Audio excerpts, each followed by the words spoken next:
Hello दोस्तों, नमस्कार। मैं पवन मोरल एक बार फिर आप सभी का रोजगार विद अंकित चैनल में स्वागत करता हूं। देखिए, जैसा कि हमारा एक सीरीज चल रही थी इतिहास के, कुछ मैंने क्वेश्चन निकाले थे, लगभग 40-50 क्वेश्चन हैं। उसमें से मैं पहली वीडियो में आपको मात्र लगभग 20 क्वेश्चन करा पाया था। आप उसका स्कोर मुझे कमेंट्स के माध्यम से बताएं। क्लास कैसी लग रही है ये भी ज़रूर बताएं। उम्मीद करता हूँ आपको क्लास अच्छी लग रही होगी। 1% कोई कमी रह जाए, थोड़ा सा अभी तबीयत में सुधार है, इस समय तबीयत ठीक है, लेकिन थोड़ी सी ख़राब थी, आँख में भी चोट लग गई थी, वो भी 2-3 दिन चश्मे लगाने पड़े।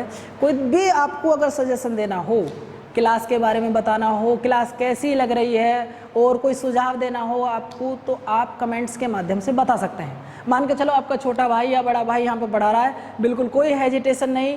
जो भी पढ़ने वाले स्टूडेंट्स हैं, दोस्त बहन भाई, आप जो भी हो, वीडियो अगर मेरी अच्छी लग रही हो आपको, तो चैनल को प्लीज़ सपोर्ट करें, लाइक करते रहें, शेयर करते रहें। बाकी हमारा एक टॉपिक चल रहा है, इतिहास की एक सीरीज चल रही थी कुछ क्वेश्चन की, लगातार 2 दिन आपको यही चलेगी। पहली सीरीज में मैंने आपको 20 क्वेश्चन कराए थे। अब हमारा एक क्वेश्चन लिख रहा है आपके सामने कि 1700 ईस्वी में राजा राम की मृत्यु के बाद मराठों ने मुगलों के विरुद्ध उसकी वीर पत्नी के नेतृत्व में जारी रखा था। तो उनका सिर्फ नाम पूछा जा रहा है, ताराबाई जी। यहाँ से मैं आपको बता देता हूँ थोड़ा सा। ताराबाई जी ने 1700 से लेकर 1707 तक राज किया था। 1707 में औरंगजेब की मृत्यु के पश्चात औरंगजेब के बेटे वहाँ से इनके बेटा को छोड़ देते हैं, जिनसे चाची भतीजे का युद्ध होता है, खेड़ा का युद्ध, जिसमें ताराबाई हार जाती है और महाराष्ट्र कोल्हापुर चली जाती हैं। तो हमारा पहला क्वेश्चन आज का तैयार हो जाता है। आज का हमारा सेकंड क्वेश्चन क्या है उसे देखिए। उम्मीद करता हूँ आप थोड़ा सा आपको क्लास अच्छी लग रही होगी। सिख धर्म से रिलेटेड हमारे 3 क्वेश्चन, यहाँ पे 2 क्वेश्चन पूछे हैं। वो दोनों क्वेश्चन क्या हैं उन्हें देखिए भैया। मैंने लगभग जब इतिहास पढ़ाया था तो उसमें बहुत अच्छे ढंग से मैंने आपको सिख धर्म पढ़ाया था, और मैंने आपको कराया था कि नारा NAARA नारा हरा HHH ताई जी का, मैंने ये लाइन आपके सामने लिखी थी। ये लाइन क्या है? मैंने सिखों के 10 गुरु लिखाए थे, गुरु नानक, गुरु अंगद, गुरु अमरदास जी, गुरु रामदास जी, गुरु अर्जुन देव जी, गुरु हरकिशन, माफ़ी चाहूँगा, गुरु गोविंद, गुरु हरकिशन और गुरु हरराय, गुरु तेग बहादुर और गुरु गोविंद सिंह। ये सिखों के 10 गुरु थे। और ध्यान रखना, इन 10 गुरुओं में क्वेश्चन क्या पूछा जाता है आपको याद रखना है, नाड़ा हरा ताई जी का। तो उसमें हमारे 2 गुरु पे मैंने गोला किया है, एक 5वें गुरु हैं, एक यहाँ पर 9वें गुरु हैं। इन दोनों गुरुओं को मुस्लिम संस्थापक तो मैं नहीं कहूँगा, लेकिन मुगल बादशाह कह सकता हूँ। यहाँ पे गुरु अर्जुन देव और गुरु तेग बहादुर, इन दोनों की मृत्यु करवा दी थी मुस्लिम शासकों ने। एक की अर्जुन देव जी ने और एक की आपकी औरंगजेब ने, जहांगीर और औरंगजेब। अब क्वेश्चन आपके सामने है, खालसा पंथ की स्थापना किसने की थी? तो आंसर सिखों के 10वें गुरु, गुरु गोविंद सिंह। और इसके बाद में क्वेश्चन आपसे पूछा गया गुरु नानक जी का जन्म। मैंने आपको बताया था कि इनका जन्म 1469 में तलवंडी में हुआ था। तो आज अपना स्कोर जरूर चेक करते रहें कि आपका स्कोर कितना है। बाकी उम्मीद करता हूँ कि क्वेश्चन तो आपको समझ में आ रहे हैं, क्योंकि ज़्यादातर वही क्वेश्चन है जो मैंने आपको पढ़ा दिए हैं, ज़्यादातर वही क्वेश्चन है। इसके बाद देखिए हमारे 2 क्वेश्चन और सिख धर्म से दिए हैं। फिर वो क्या क्वेश्चन है उनको देखो। किस गुरु ने स्वयं को सच्चा बादशाह और अकाल तख्त की स्थापना की थी? तो मैंने सिखों के 6ठे गुरु लिखे थे, गुरु गोविंद। ध्यान रखना, गुरु गोविंद सिंह और गुरु हरगोविंद सिंह में थोड़ा सा फर्क है। जहाँ गुरु गोविंद लिखा होगा वहाँ गुरु गोविंद सिंह नहीं होगा, क्योंकि जो सिंह लगाने की परंपरा हुई थी अपने नाम के आगे, जैसे मान लीजिए मेरा एक दोस्त है, पंजाबी दोस्त है जसमीत। अब जसमीत के आगे अगर आप सिंह लगा दीजिए, मेरा स्टूडेंट है जसमीत, मान लीजिए एक दोस्त मेरा और है सतनाम, तो उनके नाम के आगे जो सिंह लगाने की जो धारणा होती है, मान लो जसमीत सिंह लगाना है, तो जसमीत के आगे जो हम सिंह लगाएंगे वो सिखों के 10वें गुरु के समय से ही लगाया जाता है। इसका आंसर ये नहीं है कभी आप आंसर ये सोचने लगो, अभी हम लोग आंसर पे नहीं पहुंचे हैं। तो हमारा जो ये वाला क्वेश्चन आता है, किस गुरु ने स्वयं को सच्चा बादशाह कहा और अकाल तख्त की स्थापना करी? तो आंसर आपको दे देना है गुरु गोविंद सिंह। इसके बाद में जो आपके यहाँ पे क्वेश्चन एक और मिलता है, वह सिख गुरु जिन्हें मुगलों ने मृत्यु दंड दिया था। मैंने अभी आपको बताए थे कि सिक्कों के 5वें गुरु गुरु अर्जुन देव, इन्हें जहांगीर ने मृत्युदंड दिया था। और इसके बाद मैंने आपको बताए थे 9वें गुरु गुरु तेग बहादुर जी। तेग बहादुर जी, इन्हें मुस्लिम धर्म स्वीकार न करने के कारण मृत्युदंड दिया गया था। अर्जुन देव ने जहांगीर के बेटे खुसरो शाह की हेल्प कर दी थी, उन्हें आशीर्वाद दिया था, इसलिए उन्हें मृत्युदंड दिया था। और इन्हें ये मृत्युदंड औरंगजेब के माध्यम से दिया गया था। भैया जो यूपीएसआई वाले हैं वो विशेषकर डेडिकेट रहे हैं हमारे क्लास के प्रति, क्योंकि ये सब चीज़ पढ़ा दी हैं। आपका स्कोर अगर मैं 20 क्वेश्चन करा रहा हूँ तो क्वेश्चन 20 में से 20 ही नंबर आने चाहिए। चलो आगे चलते हैं। क्वेश्चन आज के फिर और देखिए 3-4 क्वेश्चन हुए हैं, उम्मीद करता हूँ कि आपके सारे क्वेश्चन ये सही होंगे। अच्छा, ये क्वेश्चन बहुत ज़्यादा इंपॉर्टेंट आ गए हैं भैया। ये 3 क्वेश्चन जो आ गए हैं आपके सामने बहुत ही ज़्यादा इंपॉर्टेंट आ गए हैं। जिस दिन मैंने आपको ब्लैक होल की घटना पढ़ाई थी तो बहुत ज़्यादा आपको समझाया था कि ब्लैक होल क्या था। जिस समय ब्लैक होल के बारे में चलो अगर समझा दिए, एक बार फिर आपको मैं बता देता हूँ कि ब्लैक होल की घटना दरअसल में क्या थी। एक झूठा आदमी, जिस आदमी ने ये बात देखी हो उनका नाम था हॉलवेल। ध्यान रखना, इस घटना का एकमात्र प्रत्यक्षदर्शी था जिसने ये घटना देखी हो। ब्लैक होल की घटना जो घटी थी वो 1 जून 1756 में घटी थी। देखो हमारे कई क्वेश्चन क्लियर हो गए। ये नहीं कि मैं आपका टेस्ट करा रहा हूँ तो बस आपका एक क्वेश्चन लिया और ख़त्म कर दिया। जैसा हमारा स्टैटिक जीके में चल रहा है कि हम एक क्वेश्चन से 4 क्वेश्चन करना सीखते हैं, वही तरीका हम टेस्ट में अपना रहे हैं कि टेस्ट में भी हम, थोड़ी सी गर्मी है माफ़ी चाहूँगा, तो दरअसल में क्या है, हम एक क्वेश्चन के 3 क्वेश्चन यहाँ पे भी करना सीखेंगे। कैसे? जैसे क्वेश्चन दिया हमारे सामने कि ब्लैक होल की त्रिशादी या घटना कहाँ हुई थी, तो आंसर आ जाना आपने कोलकाता। दूसरी बात, घटना कब घटी थी? जून 1756। इस घटना को एकमात्र देखने वाला कौन था? होलवेल था। एकदम झूठी घटना थी। अब घटना क्या थी मैं आपको बता दूं। जैसे ही 1756 में बंगाल में एक राजा बनते हैं जिनका नाम था सिराजुद्दौला जी। वैसे राजा ना कह के मैं नवाब कहूँगा। तो जिस समय बंगाल का नवाब बनते हैं तो इन्होंने घोषणा की कि यूरोप से आया हुआ कोई भी व्यापारी किलेबंदी नहीं करेगा। किलेबंदी का मतलब ये था कि इस तरीके से जमीन को नहीं घेरेगा। अंग्रेजों ने कहा जी हमें, यूरोप से मतलब अंग्रेज, उन्होंने कहा जी हमें चोरी का डर रहता है कि कभी आपके यहाँ पे चोरी हो जाए। तो यहाँ पे इन्होंने कहा, और सिराजुद्दौला ने, कि आप बेचिंतित रहिए, अगर आपके यहाँ कोई नुकसान होता है, आपके मेरे यहाँ आपका नुकसान होता है तो उस नुकसान की भरपाई मैं करूँगा। अंग्रेज फिर भी नहीं माने। सिराजुद्दौला नया लड़का था, आक्रमण कर दिया अंग्रेजों पे, जिसमें कुछ अंग्रेज मारे गए। लेकिन हालवेल ने इस घटना को दूसरा रूप दिया और घटना बताई ब्लैक होल की। इसने अंग्रेजों को बताया कि सिराजुद्दौला ने हमारे ऊपर जुल्म किए। क्या जुल्म किए? कि एक 5 फुट के कमरे में 146 अंग्रेजों को बंद कर दिया। मैं आपसे पूछ रहा हूँ पढ़ने वालों से, क्या 5 फुट के कमरे में 146 आदमी आ सकते हैं? एक झूठी घटना थी। फिर क्या हुआ? 123 उसी कमरे में मर गए, 123। और फिर 123 बाहर निकले, उन 23 में से 22 भगते भगते मर गए। मैं अकेला बचा हूँ। तू ही भगवान का भैया था जो तू ही बचा है। देखिए झूठी घटना एक नंबर की। 146 आदमी बंद कमरे में नहीं आ सकते 5 फुट के कमरे में। फिर 123 मर गए, 22 भगे, 1 बचे। वो चीज़ गलत थी, झूठी घटना थी खामोखा में। प्लासी का युद्ध, इसी बात का बदला लेने के लिए अंग्रेजों द्वारा एक युद्ध लड़ा गया था। प्लासी का युद्ध 23 जून 1757 में सिराजुद्दौला और लॉर्ड क्लाइव के मध्य। ध्यान रखना, इस युद्ध का मैं एक नाम आपको और बता दूं, प्लासी का युद्ध। प्लासी का युद्ध भी कह सकता हूं या मैच फिक्सिंग युद्ध भी कह सकता हूं। जहां 2-4 आदमी मारे जाएं वो युद्ध नहीं होता। जैसे मान के चलो मेरा और आपका क्रिकेट का मैच हो रहा है, मैं आपसे बोलूं भाई मैं आपको जो है 100 रुपये 200 रुपये दूंगा, अगली गेंद फुल टॉस दे देना, बस एक छक्का लगवा देना, मेरी शर्त लग रही है, या चौका लगवा देना, हम जीते या ना जीते, लेकिन मैं तुझे 100 रुपये जरूर दूंगा। इसी तरीके से जो बात पहले तय हो गई वो कौन सा मैच रहा?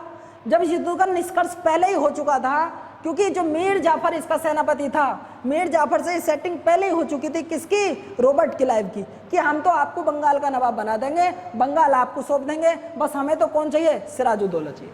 और इस युद्ध में सिराजुद्दौला की मृत्यु हो जाती है और अंग्रेज वहाँ पे जो अगला नवाब बना देते हैं वो मीर जाफर को बना देते हैं। इसके बाद अगला क्वेश्चन देखिए। क्वेश्चन हमारा थोड़ा सा ये भी इम्पोर्टेंट है भैया, उम्मीद करता हूँ आप सबको समझ में आ रहा होगा। अवध राज्य का संस्थापक कौन था?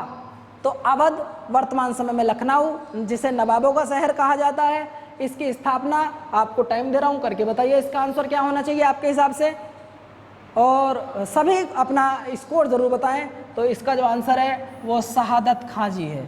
चलिए आगे चलते हैं थोड़ा सा और नेक्स्ट क्वेश्चन की तरफ। नेक्स्ट क्वेश्चन क्या कहता है, ये देखिए 2 क्वेश्चन आपके सामने लिखे हैं, इंपॉर्टेंट सवाल हैं दोनों, कांग्रेस से रिलेटेड हैं, वो सुन लीजिए भैया क्या है।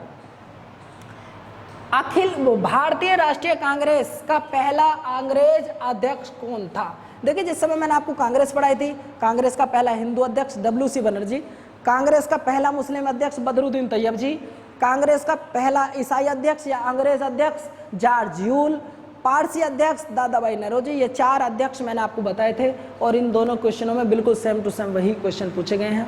कांग्रेस की स्थापना 1885 में हुई थी और ध्यान रखना 28 दिसंबर 1885 में हुई थी और इसकी स्थापना एलन ऑक्टेवियम ह्यूम द्वारा की गई थी और ये इसके आजीवन सदस्य रहे थे। यहाँ से आपसे पूछ सकता है कि इनका पहला अंग्रेज अध्यक्ष बताइए, तो जॉर्ज यूल जी हैं। आपसे पूछे कि इनका पिछला मुस्लिम अध्यक्ष बताइए, तो बदरुद्दीन तैयब जी हैं। ये दोनों ही क्वेश्चन इंपॉर्टेंट है, मैंने 2 से आपको 4 बता दिए हैं। कांग्रेस की स्थापना 1885 में होती है और इसके पहले अधिवेशन की जो अध्यक्षता की जाती है वो WC बनर्जी द्वारा की जाती है। मतलब पहले हिंदू अध्यक्ष WC बनर्जी, पहले मुस्लिम अध्यक्ष बदरुद्दीन तैयब जी, पहले अंग्रेज अध्यक्ष जॉर्ज यूल जी और पहले पारसी अध्यक्ष दादा भाई नौरोजी। तो अब हमें 2 क्वेश्चन तो यहाँ बोर्ड पर मिल गए और 2 और एक्स्ट्रा मिल गए, हमारा काम चल गया। चलिए नेक्स्ट क्वेश्चन देखते हैं। नेक्स्ट क्या है आपके सामने, बस ये देखिए भैया, इंडियन नेशनल कांग्रेस का बंटवारा गर्मपंथी और नरमपंथी के बीच में कब और कहां पर हुआ था? आपको मैं टाइम दे रहा हूं, क्वेश्चन करिए जरा, इसका आंसर क्या होगा आपके नजरिए से, बाकी फिर मैं आपको क्वेश्चन बताऊंगा। 2 क्वेश्चन बिल्कुल जहां टेस्ट जिसने बनाया बड़ा सोच समझ के क्वेश्चन मैंने आपके सामने लिखे हैं। हर डिपार्टमेंट से 2 क्वेश्चन आपको दिए हैं। पहला सिख धर्म से दिया, अब कांग्रेस से 2 क्वेश्चन आपके सामने आ गए। वो दोनों ही क्वेश्चन क्या है वो देख लो जरा एक बार। इंडियन नेशनल कांग्रेस का बंटवारा, मतलब ये कहना चाह रहा है कि कांग्रेस गर्म दल में और नरम दल में कब टूटी। मैंने आपको जब क्लास पढ़ाई थी तो ये बताया था कि 1907 का जब सूरत अधिवेशन हुआ था उस समय कांग्रेस 2 भागों में टूट गई थी, जिसकी अध्यक्षता बोस जी ने की थी, रास बिहारी बोस जी ने, और एक तरफ हो गए थे गर्म दल और दूसरी तरफ हो गए थे नरम दल। आगे चलते हैं। 1916 में भारतीय राष्ट्रीय कांग्रेस और मुस्लिम लीग, देखिए 1902 से लेकर भारत का समय 1902 से लेकर और 1920 तक सबसे बुरा समय रहा। क्यों? क्योंकि 1902 में अकाल पड़ा, 1905 में बंगाल विभाजन हो गया, 1906 में मुस्लिम लीग आ गई, यानी कि हिंदू से मुसलमान अलग हटने लगे। 1907 में कांग्रेस 2 भागों में टूट गई। 1908 में भारत के गर्मपंथियों को ज़्यादातर जेल में बंद कर दिया गया, फांसी दे दी गई या मार दिया गया। 1909 में मार्ले मिंटो अधिनियम आ गया। 1911-12 में आपने फिर सुना होगा आपका लाला हरदयाल वाली पार्टी, गदर पार्टी वाले व्यक्तियों को फांसी की सजा और जेल हो गई थी।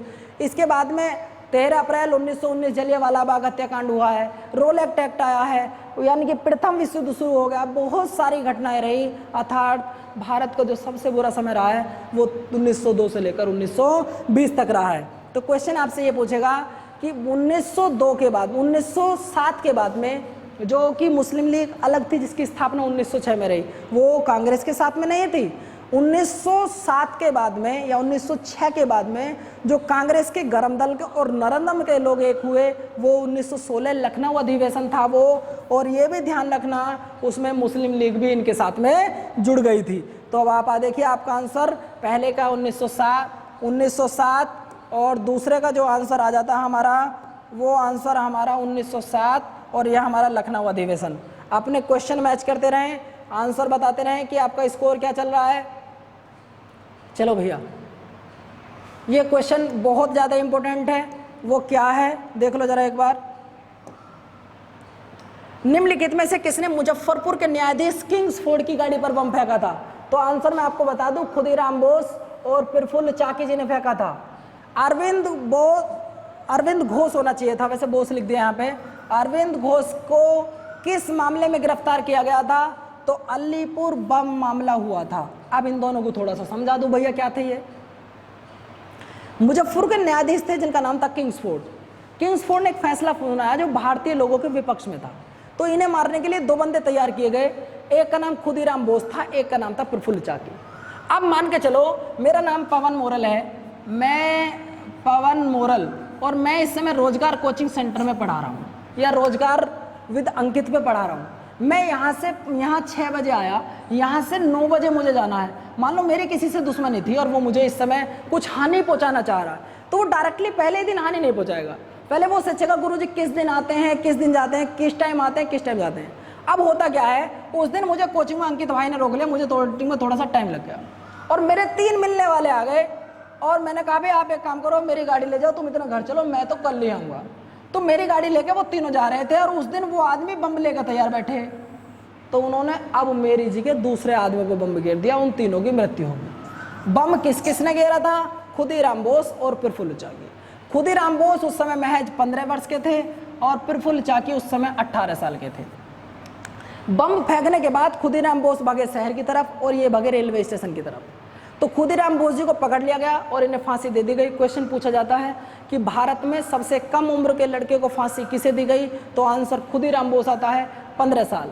आपसे क्वेश्चन ये पूछता है, 2 बंदे भारत में 2 क्रांतिकारी ऐसे भी रहे हैं जिन्होंने स्वयं को गोली मारी हो मजबूरी में आकर, जिनमें पहले का नाम प्रफुल्ल चाकी और दूसरे का नाम आप सब जानते हैं स्वर्गीय चंद्रशेखर आज़ाद जी। इसके बाद आगे चलते हैं, अरविंद घोष के बारे में मैंने आपको बहुत अच्छे से बताया था, फिर बता देता हूँ। अलीपुर मामला हुआ, इन्हें पकड़ लिया गया। पकड़ने के बाद इनकी काफ़ी पिटाई हुई। जेल से छूटने के बाद इन्होंने एक नारा भी दिया था, नारा नहीं कह सकता हूँ, कथन कहा था कि आज के बाद मैं राजनीति की तरफ नहीं आऊँगा। वास्तव में ही राजनीति बड़ी गंदी चीज़ होती है। चाहे आप इस समय राजस्थान की स्थिति देखो, मध्य प्रदेश की देखो, तो देखो राजनीति के ऊपर मैं आपको थोड़ा सा बताना चाहता हूँ राजनीति होती क्या है। दरअसल में क्या है, राजनीति को आप समझने की कोशिश करो कि राजनीति है क्या। राजनीति के बारे में मैं आज आपको एक वर्ड बताऊंगा और पता नहीं, हो सकता आप में से कुछ लोग राजनीति से जुड़े हों, कोई बात अगर आपको बुरी लग जाए तो उसके लिए माफ़ी चाहता हूँ। एक लड़का अपने पिताजी से बोला कि पिताजी मुझे आपके जैसा राजनीति में आना है। पिताजी बोले बेटा राजनीति में मत आना, चाहे कुछ भी काम करना। लड़के ने जिद की, क्योंकि पिता और माँ, दुनिया में हर माता पिता अगर झुका है तो सिर्फ अपनी औलाद के कारण झुका, वरना झुका नहीं।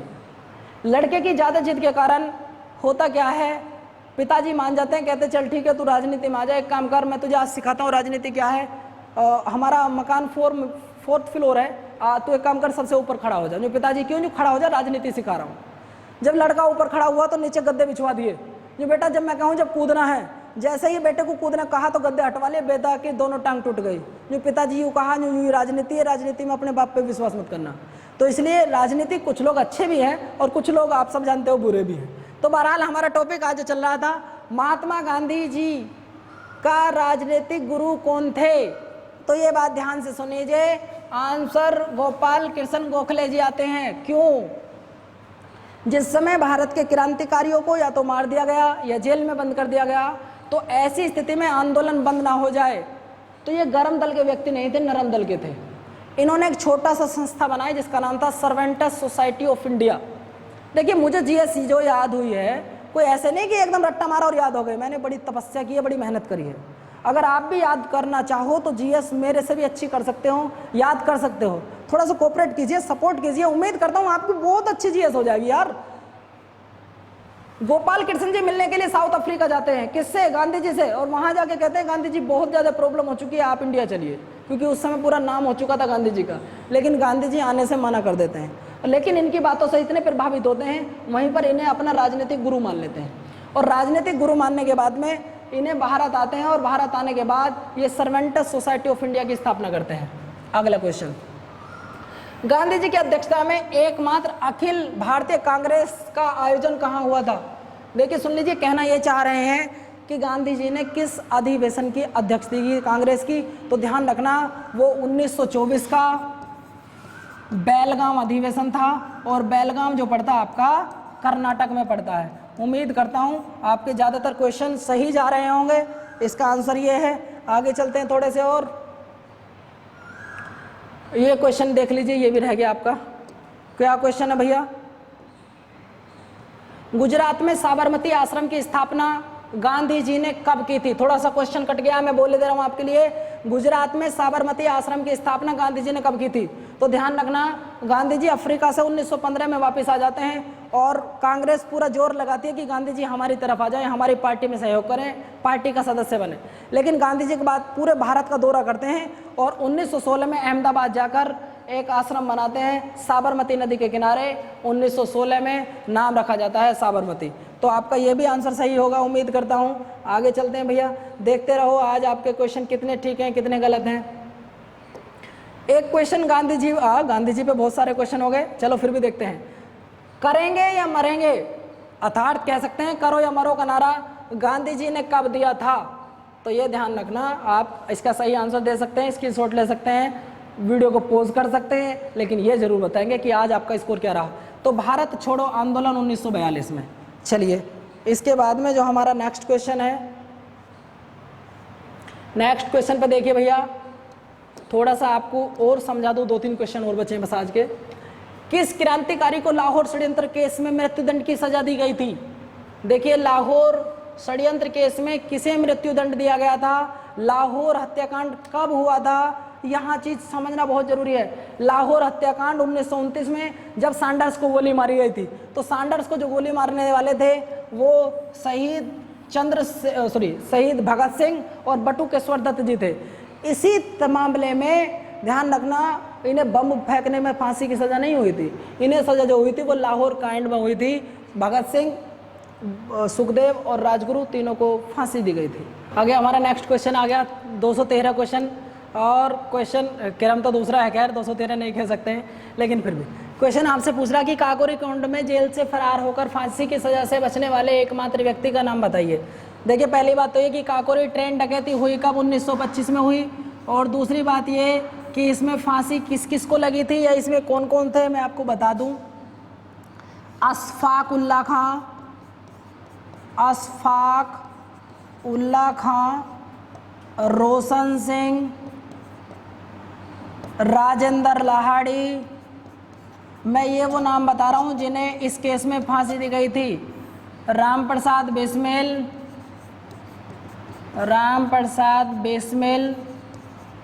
और आपसे क्वेश्चन अगर कल ये पूछे कि यहाँ फांसी किस किस को लगी थी, तो अशफाक उल्ला खां, रोशन सिंह, राजेंद्र लाहाड़ी, राम प्रसाद बिस्मिल। जबकि यहाँ से बचकर कौन निकल गए थे? तो आंसर आप देंगे चंद्रशेखर आज़ाद जी। चलिए भैया अगला क्वेश्चन हमारा जो वेट कर रहा, देख लिए अगला क्वेश्चन क्या आता है। चलो दूसरी बात, मैं आपके सामने क्वेश्चन लिखे आ रहा हूँ। जो चीज़ मैंने आपको बताई थी क्लास के शुरू में कि रोता वही है जिसका अपना मरता, बाकी दुनिया तो मजे लेती है, इसका अनुभव कब हुआ? देखिए राजा राम मोहन राय से क्वेश्चन पूछा गया कि भारत में पुनर्जागरण या आधुनिक पुरुष किसे माना जाता है? तो आंसर हम राजा राम मोहन राय दे देते हैं। इन्हें राजा की उपाधि अकबर द्वितीय ने दी थी। इन्होंने एक समाज भी चलाया था, ब्रह्म समाज। सबसे बड़ी बात क्या थी? इन्हें भारत में पुनर्जागरण का अग्रदूत माना जाता है। पुनर्जागरण मतलब पुनः मतलब जग, पुनः मतलब दोबारा, जग मतलब जाग जाना, दोबारे से जाग जाना। जो हम अब तक सोए हुए थे, एक अंधविश्वास में डूबे हुए थे, जैसा जिसने कहा मान लिया, वो अंधविश्वास को दूर करने के लिए, जैसे मान के चलो उस समय एक प्रथा चला करती थी, सती प्रथा। होता क्या है, राजा राम मोहन राय जी के भैया एक्सपायर हो जाते हैं तो उनकी भाभी को जबरदस्ती सती किया जाता है। इस बात से बड़े दुखी होते हैं राजा राम मोहन राय और पत्र लिखते हैं उस समय के गवर्नर को, जिनका नाम लॉर्ड विलियम बेंटिंक जी था। लॉर्ड विलियम बेंटिंक जी इनकी बातों से प्रभावित होते हैं और भारत में पूर्णतः सती प्रथा को प्रतिबंधित करा देते हैं। क्या इनकी भाभी के एक्सपायर होने से पहले भारत में सती प्रथा नहीं थी? ये लेटर चाहते तो उससे पहले भी तो लिख सकते थे, लेकिन मैंने आपको बताया है कि आदमी को दुख तभी होता है जब वो अपने किसी को खो देता है। आगे चलते हैं। चटगांव शस्त्रागार हमला आपको मैं 2 बार बता चुका हूँ कि 1932 में हुआ। मास्टर सूर्यसेन, सुनीति चौधरी ने मिलकर योजना बनाई थी। आगे चलते हैं। क्वेश्चन हमारा है कि मंगल पांडे ने 1857 के विद्रोह की पहली गोली कहाँ से चलाई थी? तो बैरकपुर से चलाई थी। कई बार आपसे ये पूछ लेता है कि मंगल पांडे किस रेजिमेंट का सिपाही था? हम आंसर दे के निकल जाते हैं 34वीं रेजिमेंट का सिपाही था। लेकिन भैया एक पीसीएस का एग्जाम हुआ था, उसमें सवाल ये पूछा था कि मंगल पांडे जिस समय भर्ती हुए थे उस समय किस रेजिमेंट के सिपाही थे? 2 ही सवाल पूछे जाते हैं, तो 19वीं रेजिमेंट के सिपाही थे। चलिए भैया जी अगला क्वेश्चन देखते हैं। क्वेश्चन क्या है हमारा? क्वेश्चन देखिए, क्वेश्चन 2 हैं आपके सामने। इन दोनों क्वेश्चनों को बड़े अच्छे ढंग से मैं आपको समझा चुका था। फॉरवर्ड ब्लॉक की स्थापना कब और किसने की? तो फॉरवर्ड ब्लॉक की स्थापना 1939 में सुभाष चंद्र बोस जी ने की थी। करने का कारण ये था कि जिस समय 1939 में अध्यक्ष पद के लिए चुनाव हुआ था तो एक तरफ सुभाष चंद्र बोस जी थे, दूसरी तरफ गांधी जी का चेला पट्टाभी सीतारामैया जी था। तो पट्टाभी सीतारामैया जी हार गए थे, तो अब गांधी जी के दुख होने के कारण इन्होंने अध्यक्ष पद छोड़ दिया था और 1939 में एक पार्टी बनाई थी फॉरवर्ड ब्लॉक कांग्रेस जैसी संस्था। अगला, पाकिस्तान शब्द की मांग किसने की थी? तो ध्यान रखना, जो पाकिस्तान शब्द की मांग थी वो ब्रिटेन पढ़ने वाले चौधरी रहमत अली जी ने की थी। आगे चलते हैं भैया, क्वेश्चन बढ़िया है, अगले इंपॉर्टेंट क्वेश्चन है। अगला क्वेश्चन जो हमारे सामने आता है वायसराय जी से रिलेटेड। अगर आप इसका क्वेश्चन गलत भी कर दो तो मुझे दुख नहीं होगा, कारण क्योंकि ये चीज़ मैंने आपको पढ़ाई नहीं है, और जो चीज़ पढ़ाई नहीं है मैं उसके लिए आपको ना डांट सकता हूँ ना कुछ कह सकता हूँ। बस आप लोगों का प्यार अगर ऐसे ही बना रहे तो मैं आपको इसकी वीडियो भी बहुत जल्दी गवर्नर जनरल और वायसराय की वीडियो देने वाला हूँ। टॉपिक हमारा ये है कि भारत का पहला वायसराय किसे कहा जाता है, तो आंसर देके हम लोग निकल जाते हैं लॉर्ड कैनिंग। दरअसल में क्या था, पहले बंगाल के गवर्नर थे, फिर भारत के गवर्नर जनरल हो जाते हैं, फिर वायसराय हो जाते हैं गुरुजी, फिर ये गवर्नर जनरल हो जाते हैं। ये मैटर क्या है, इस मैटर को समाप्त करने के लिए कल परसों में बहुत अच्छी एक वीडियो दूंगा आपको। उम्मीद करता हूँ कि पूरे गवर्नर जनरल कंप्लीट ही करा दूँ 2 वीडियो में। ठीक है भैया, अगला क्वेश्चन देखिए। अगला क्वेश्चन क्या आता है, क्वेश्चन है कि आज़ाद हिंद फौज के किन व्यक्तियों पर लाल किले का मुकदमा चला था? तो ध्यान रखना, जिस समय मैंने आपको पढ़ाया था कि लाल किले का मुकदमा 3 व्यक्तियों पर चला था, कैप्टन शाहनवाज, कैप्टन सहगल और कैप्टन ढिल्लन। आंसर उपरोक्त सभी आता है। और जिन्हें बचाने के लिए भूलाभाई देसाई और पंडित जवाहरलाल नेहरू जी का दस्ता लड़ा था और इन्हें बरी करा लिया था। अगला क्वेश्चन जो हमारा है, क्वेश्चन देखिए, क्वेश्चन है भारत के राष्ट्रवादी नेताओं ने, देखो समझने की कोशिश करो इस क्वेश्चन को, भारत के राष्ट्रवादी नेताओं ने साइमन कमीशन का विरोध क्यों किया? भैया एक बात बताइए, अगर आप सब हिंदी पढ़ने वाले हैं और मैं आपके सामने क्लास में आके उर्दू बोलने लगूं या आपकी क्लास के सामने आके इंग्लिश बोलने लगूं या कोई पंजाबी लैंग्वेज का यूज़ करने लगूं, क्या आप क्लास में रुक जाओगे? मुझे लगता होगा कि जिन्हें वो लैंग्वेज आती होगी, भाई जिसे इंग्लिश आती होगी उसे इंटरेस्ट आने लगेगा। मानता हूँ 1-2%, 10% उर्दू वाले रुक जाएंगे, पंजाबी क्या 90% लोग रुकेंगे जो गुरुजी नहीं रुकेंगे? अरे जब हमारी जान के लिए, हमारी सेफ्टी के लिए, हमसे पूछताछ करने के लिए, देसी आदमी से पूछताछ करने के लिए भारत के व्यक्ति में आप कमीशन भेज रहे हो, उस कमीशन में आप 7 व्यक्ति भेज रहे हो, 7 ही अंग्रेज हैं। जब आप मेरी बात नहीं समझ पाओगे, मैं आपकी बात नहीं समझ पाओगे, मान लो आप तो कह रहे हो गुरुजी यहाँ बहुत अच्छा है या यहाँ बहुत ज़्यादा दिक्कत है, और मैं हाँ this is not for, I am not try to understand, you will be इस तरीके से, I am not satisfy, you will, इस तरीके से करने लग जाऊँ ना, आपको समझ में आई ना मुझे समझ में आई, लेकिन फिर भी आपने रिपोर्ट बना के दे दी कि बहुत अच्छा है। तो इसमें 7 लोग थे और 7 ही अंग्रेज थे, इसीलिए इसका पूरे भारत में विरोध किया गया और ये कहा गया कि go back to Simon, Simon Bharat से वापस जाओ, साइमन भारत वापस जाओ। अगला क्वेश्चन जो आता है, थोड़ा सा ये इंपॉर्टेंट क्वेश्चन है भैया, देख लो एक बार, उसे देखिए वो क्या है इंपॉर्टेंट ऐसा। गोलमेज सम्मेलन में, तीनों गोलमेज सम्मेलन में किसने भाग लिया था? तो आंसर डॉक्टर भीमराव अंबेडकर जी। अच्छा, ये क्वेश्चन बड़ा अच्छा आया है। दी गई घटनाओं के निम्नलिखित कालानुसार क्रम में लगाइए। ध्यान रखो मेरे भैया जी, क्रिप्स मिशन 1942, सविनय अवज्ञा आंदोलन 1930 और ये आपका 1946, तो लगी नहीं रही कोई सीरीज।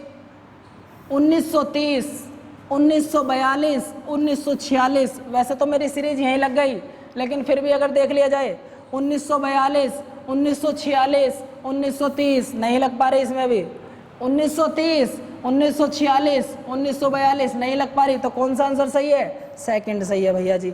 चलो और 3-4 सवाल हैं, बस देख लीजिए।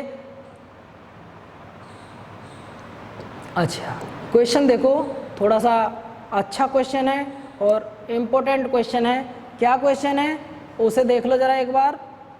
क्वेश्चन है भैया, किस घटना के विरोध में, किस घटना के विरोध में गांधी जी ने केसर-ए-हिंद स्वर्ण पदक और रविंद्रनाथ टैगोर जी ने सर की उपाधि लौटा दी थी? आंसर आप सब बताइए, आपको बता रखा मैंने बहुत अच्छे से। आंसर है इसका जलियांवाला बाग हत्याकांड, 13 अप्रैल 1919, 13 अप्रैल 1919। ये क्या था भैया? पंजाब के 2 नेता थे, एक का नाम था मास्टर सत्यपाल सिंह और दूसरे का नाम था सैफुद्दीन किचलू। इन दोनों को पुलिस ने गिरफ्तार कर लिया। इन्हें छुड़ाने के लिए अमृतसर के जलियांवाला बाग में एक मीटिंग हुई, उस मीटिंग पर जबरदस्तियां गोली चलवा दी। देखिए अगला क्वेश्चन वही है, जलियांवाला बाग हादसे में कौन सा ब्रिगेडियर संबंध है, मतलब कौन सा ब्रिगेडियर संबंध रखता है?